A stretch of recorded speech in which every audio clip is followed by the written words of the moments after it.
Az dostlar, hər vaxtınız xeyir olsun. Hər zaman olduğu kimi Gəncə şəhərindən ucuz maşınlar bizdə. 9 dekabr sizlərə səliqəli bir dənə RAV4.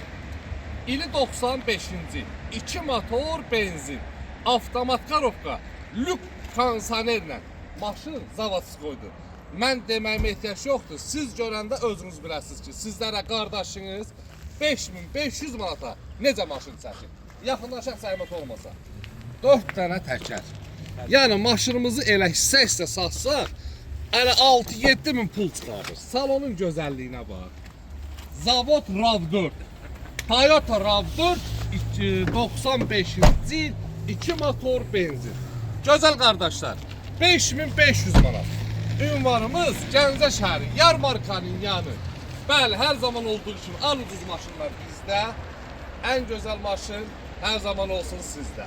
Öpürəm sizləri və əlaqə nömrə profildə varımızdır. 9 dekabr çəkib paylaşıram.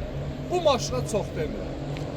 Dekabrın 16'sına qədər vaxtı var. 16'sına sonra xahiş edirəm. Heç şey sirmasın. İnşallah o vaxta kimi satılar. Və salonumuzda hər növ avtomobillərimiz var. Hər birinizi salonumuzda gözləyirəm. Dəyərli dostlarım, düzgün adamları. O necə ki deyirsiniz, filan kəslər fırıldaqdır, nə bilim hansısa sayta qoyurlar, B-harfi, nə bilim neynə. Bizdə elə şey yoxdur, gözəl qardaşım. Təmiz, səhər saat 10'da durursan, əl üzünü yuyursan, şirin çayını içib gəlirsən, axşam saat 6'ya kimi. Elə gününüz ən gözəlidir. Sizlər üçün də, bizlər üçün də.